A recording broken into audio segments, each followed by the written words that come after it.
Hi, everybody. Craig Shacklett here from Casino Marketing University and Trio360. I've got a couple of very, very special guests. We've got McKiski and Landon Jones. I got both your names. I said it right? Sounds good.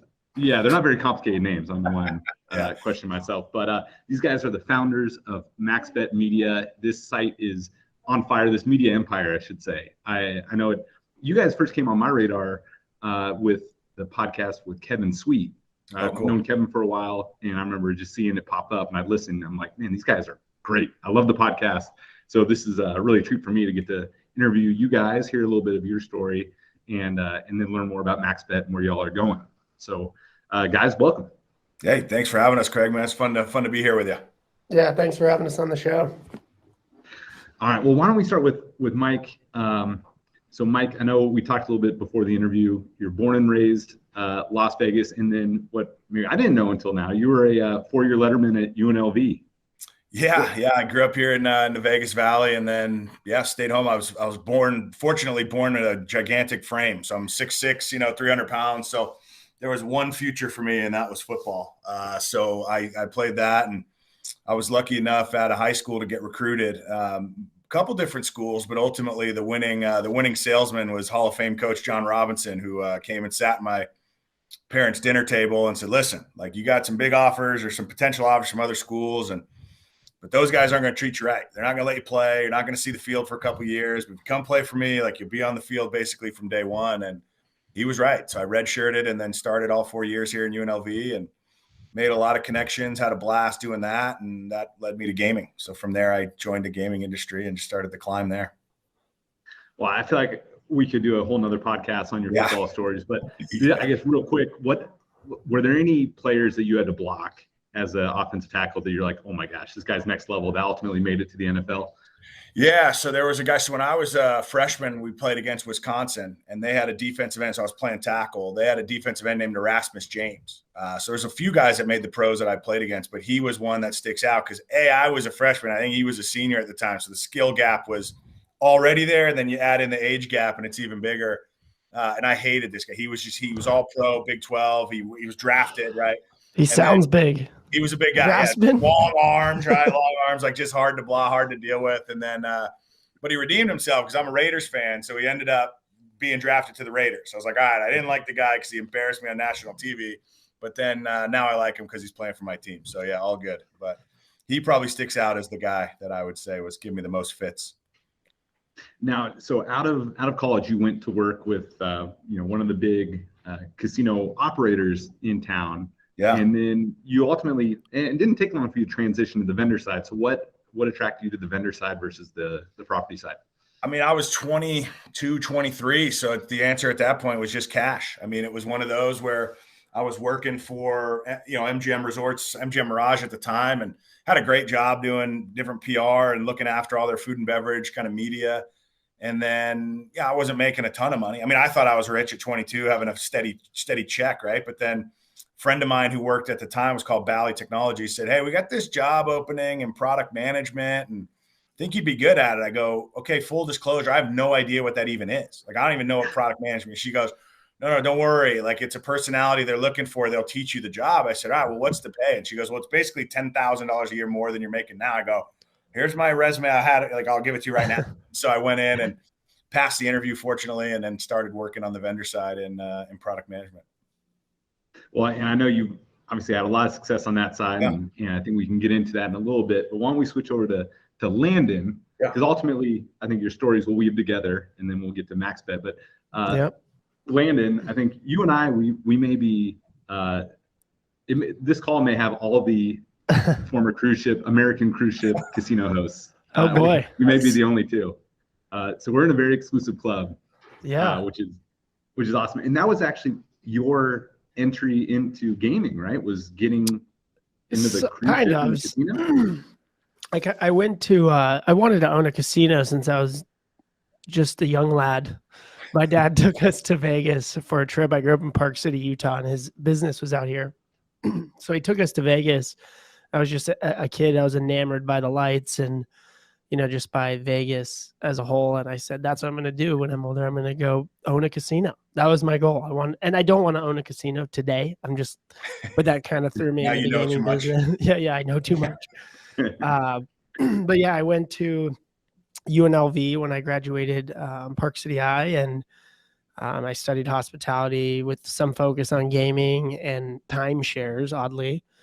When I graduated, I was looking for a job, and my dad said, you're young, go travel the world. And so I applied for a position on Royal Caribbean as a front desk manager, thinking I have hospitality experience. I've come from one of the best schools. Like, the lady called me and she's like, it's great that you have experience in the hospitality side, but working on a cruise ship is a whole different world. You can't just come in and be a manager.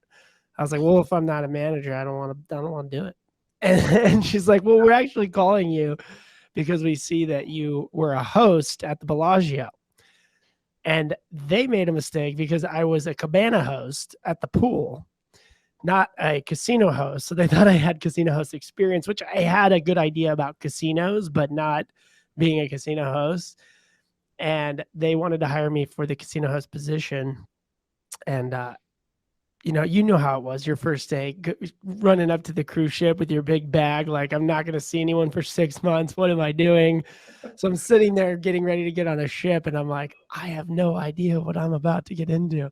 And I didn't. And I had no freaking clue what I was doing. And it took me, a solid month or two to get my legs underneath me. And, the position entailed some experience, but I had to learn quickly. And, by the end of the first year, I was helping train other hosts. So it gets in your blood, and it got in my blood quickly. And I worked for Royal Caribbean for almost 3 years, and I'm still in the gaming business. So Mike loves this story, by the way. Mike absolutely loves this story. Like, I love that you fleeced them. You're like, yeah, I'll figure it out. It's like, but folding towels and delivering drinks is not the same as like markers and credit and all the stuff. Hey, but Mike, to be honest, we're still fleecing today. Make it, baby. I'm not mad at you. I just think it's great.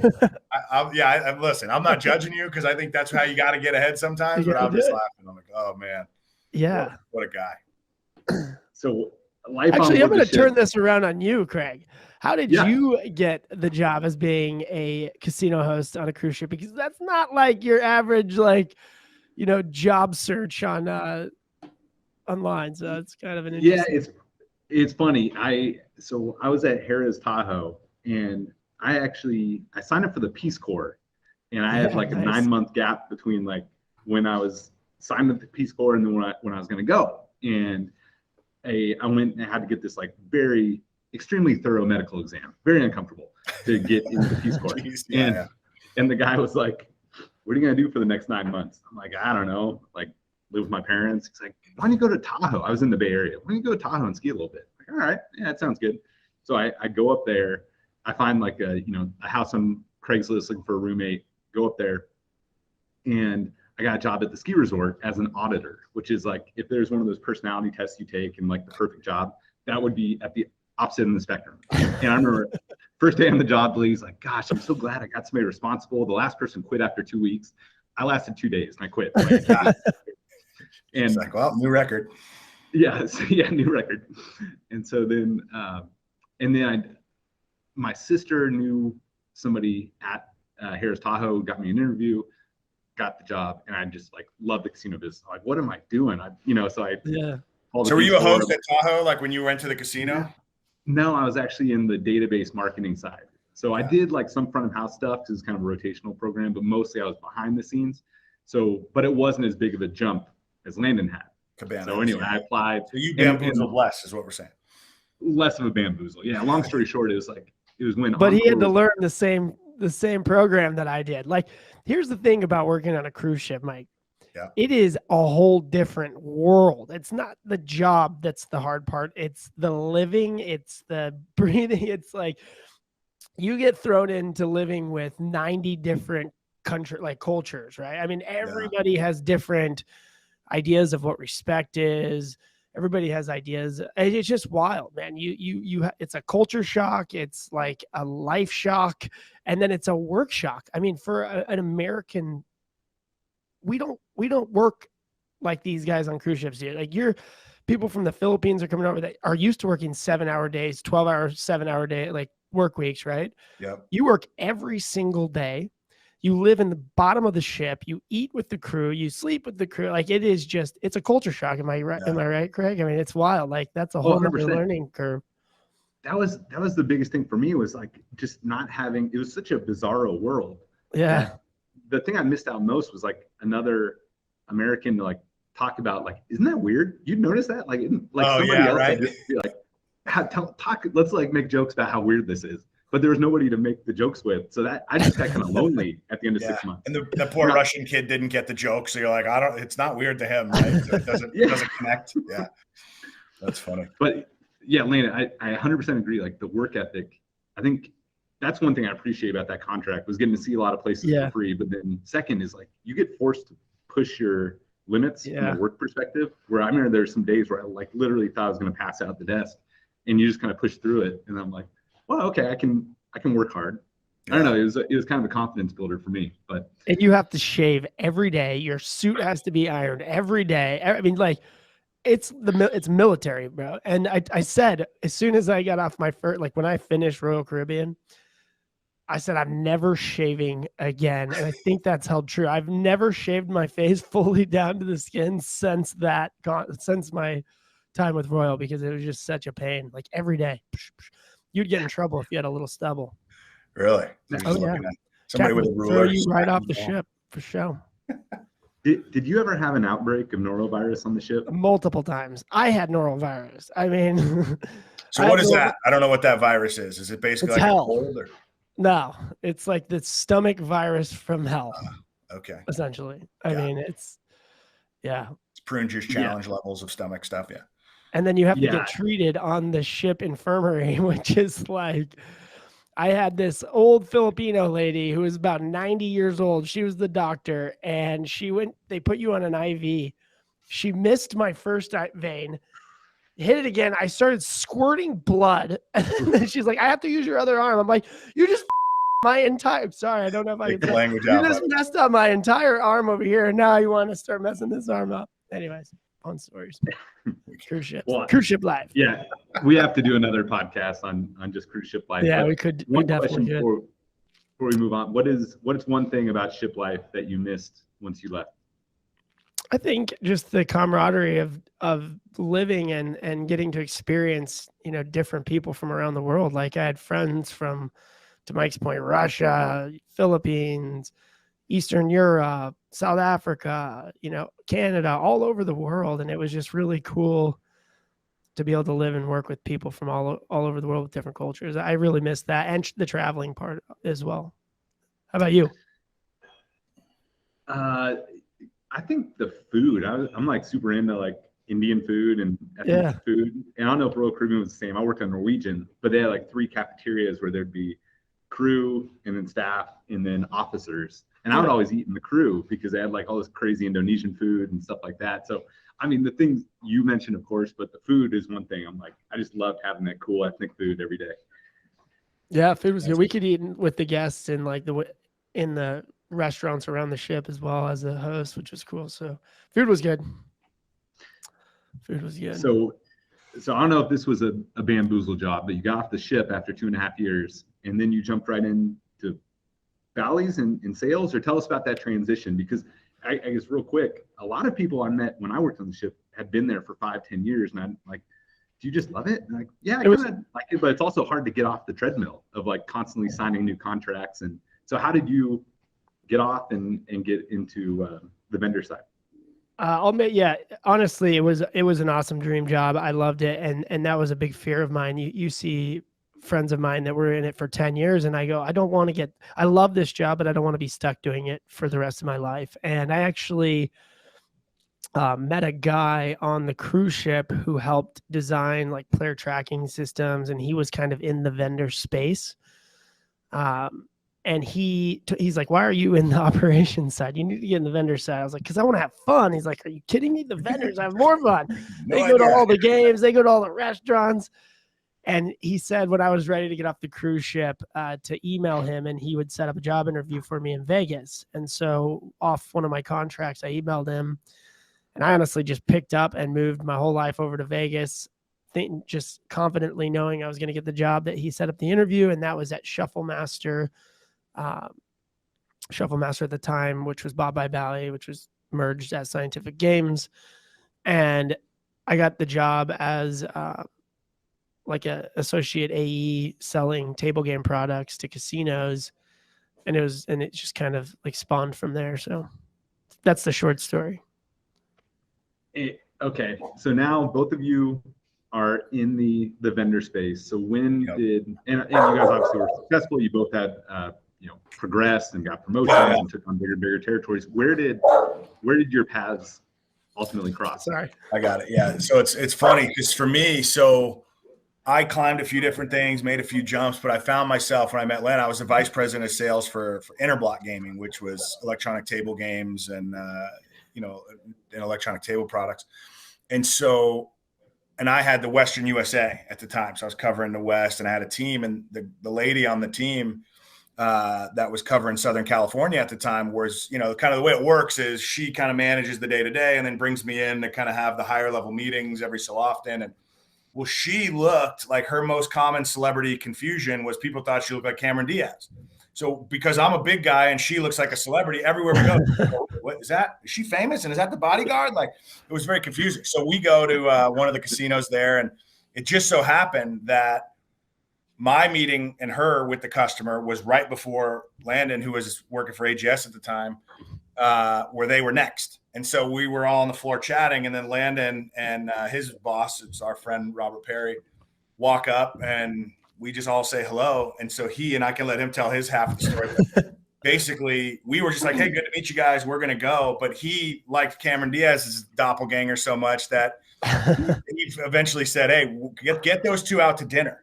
Right. And so we ended up going to dinner with Landon and Robert and the customer. And one thing led to another. And then it's funny because then he ended up dating the Cameron Diaz character.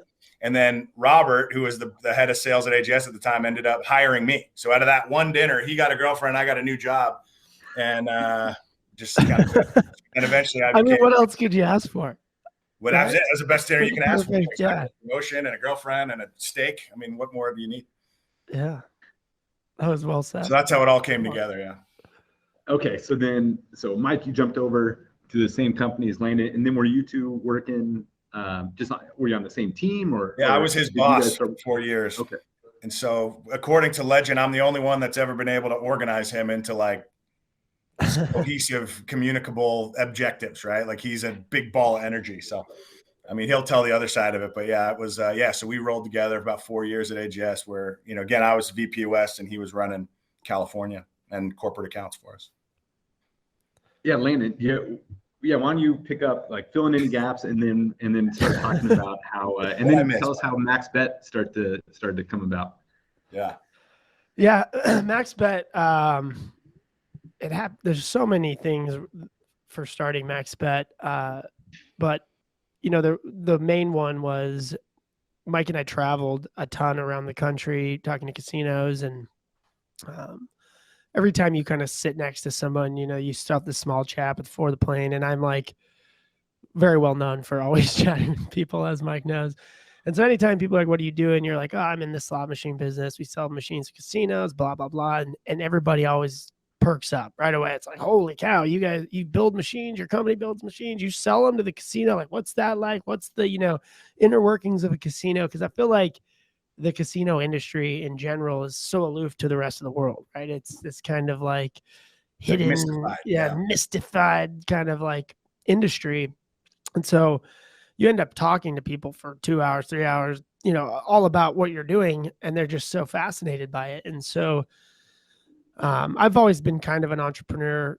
I've had an entrepreneurial spirit. I've started other companies in the past. And I just said, man, these podcasts, and 2.5 years ago, podcasts still blowing up. But I said, it'd be really interesting to do a podcast about the casino industry because everybody's so interested in it, I thought.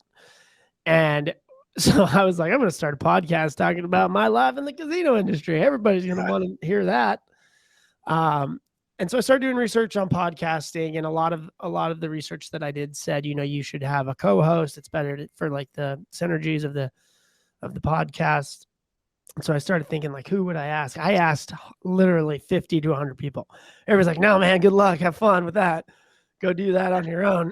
So Mike and I were up. How does that make you feel, Mike, by the way, that Landon is number 100, 101 on the list? Yeah. Well, he's my boss, right? At the time. You have to remember that. Right, so he's my boss. So you're not going to ask your boss to go start a podcast in a job that's already like pretty demanding. And so we had left Thunder Valley Casino, and we were driving I remember it specifically, and we're driving on the freeway, and he's like, so what are you up to, man? What are you doing? I was like, well, I'm going to start a podcast. He's like, a podcast? About what? And we started chatting about it. And I said, I just can't find a host. He's like, I'm in. I said, you want to be my host? And he and I get along really well. And so I thought that was like a perfect kind of synergy. And so we started the planning stages, man. We got our branding done. We started researching like different platforms, and there's so much to podcasting, as you know, like what equipment you're using, what hosting. I was going to say, just even how to do this, just figuring out like what platform do you want to use, especially when you're not in the same spot. Like it was a lot of work. Mostly Landon did a lot of the research, but it was like, it's a beast. And so we started, and we asked our current employer, AGS at the time. We said, hey, what do you think of this? And they're like, yeah, man, we think that'd be cool. You got you two talking about the industry. It'd be good for our business even, right? And they're like, come show us what you have. And we had like a full presentation. We had everything figured out. Whoa, you guys have really the whole thing, into this. And that's what we did. And then I got promoted at the time to corporate accounts. And so I was moving from California back to Vegas so that I could focus on corporate accounts. Mike and I could kind of do our podcast thing. And then in that transition, Corona hit, right? Like this pandemic. And so I had just moved all my stuff out of the house I owned in San Diego, I was trying to lease, and it was just a nightmare as everyone kind of went through on their own. I flew to Nashville, Tennessee to be with my parents because I didn't really have a place to be. I couldn't find a house in Vegas. They were shutting hotels down, and it was not the time to be looking for a house, and everybody was kind of furloughed, and it was a crazy time. And so I'm sitting at my parents' house, Mike's sitting at his house. I said, let's really start focusing on this podcast. And that's what we did. I mean, we started our first episode during the pandemic, and it's just grown, and we've put some time into it. It's not easy to start a podcast. And we learned quickly that it was hard to kind of talk to some of these business, like kind of more of like the B2B style people and push it out to the world.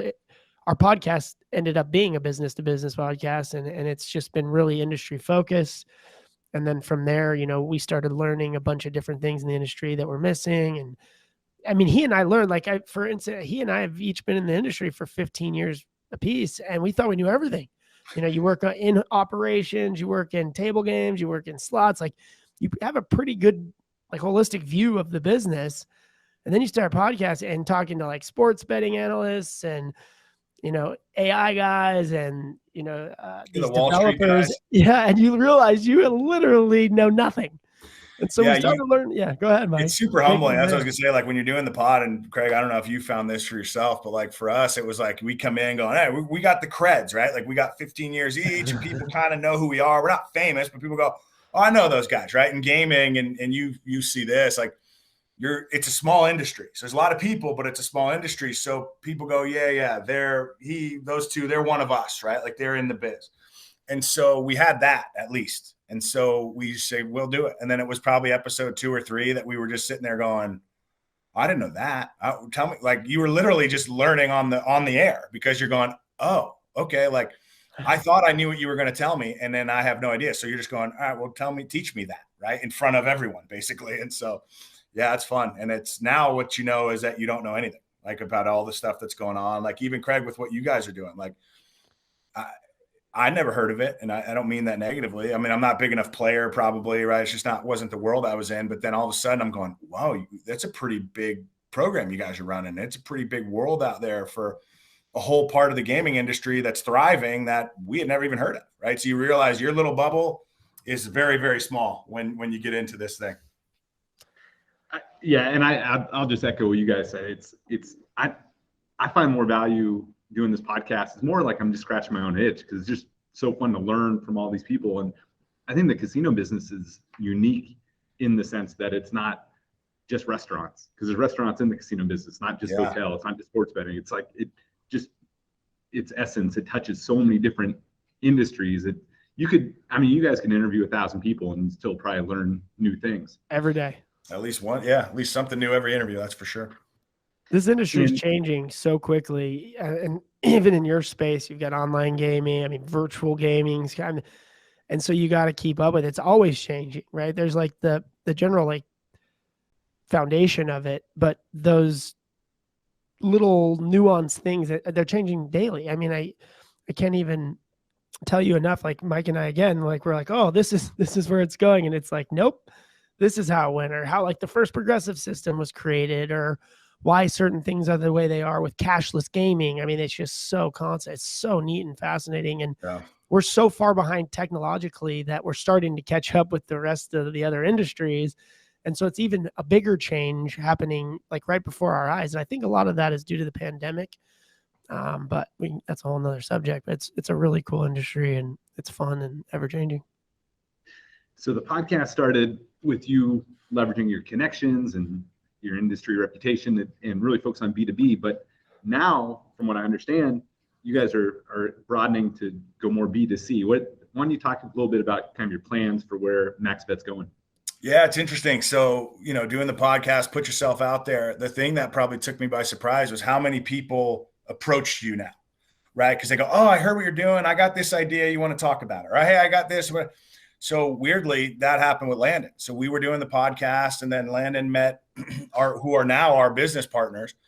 And they were like, hey, we're doing TV, and we're big on internet television, and we've been doing this thing and launching this for helping people launch internet TV channels basically for a decade since internet television started. And they're like, so we're trying to do some new stuff. What are you guys into? And Landon's like, we do a gambling podcast. And it became, you want to do gambling TV? I was like, yeah, we did. So he texted me, he goes, you interested in that? I go, yeah, why would I say no? Right. And so we are now launching MaxBet TV, right? To your point. So what we've done, and we've evolved from where that concept started till now, which is we've partnered with, I think, roughly 50 of the top kind of content creators, YouTubers, and online streamers in the gambling space, mostly the land-based gambling space for now.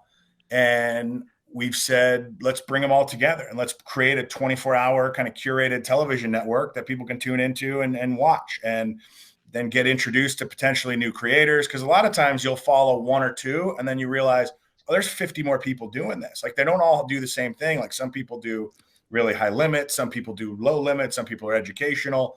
And so we said, let's bring it all together. We think there's a community that can be built here. And given, when we take control of a platform like that, we built our own platform basically. So we are able to give them, the content creators, more tools than some of the bigger platforms like a YouTube or a Twitch, which are very restricted just based on gambling's kind of this vice, right? That they don't want, they use, but they don't want to promote. And we're like, well, we'll just make the Vice platform, and we'll say, if you're a kid, don't come, but if you're old enough to be in the game, then come and check it out. And that's what we're building. So yeah, we're excited, and we get fueled up by the content creators are excited, and we've let a few people now as players kind of come in and just start watching it, and they get all fired up. Like, man, I just ended up watching that for 9 hours. It was great. And it's like, so we feel like we're onto something, and we're excited to bring it to the world. It was cool to kind of bridge the gap because being in the vendor side, when you launch a new cabinet, you're like, how do we promote this? Yeah. If a casino gets a slot machine, how do they promote it? Right? They send mailers out to some of their players, and they're like, oh, slot. And then the vendors are like, how do we help promote it? Yeah. And the way you do it is you get some of these influencer gamblers who play these games, who are actually out there experiencing and playing it, right? I mean, a lot of these developers, they don't even, a lot of them don't play. Some of them play, some of them don't, right? Some operators play, some of them don't. So it's like hard to kind of get like a real view on what, how the gameplay is. And the way to do that is through the influencers. So we saw a gap, and we said, hey, we could really help the vendor space, the casino side, and the influencer side by bringing everyone together. And we're doing that through television. We're doing that through like our own YouTube style Twitch of creating this atmosphere of gamblers for gamblers by gamblers.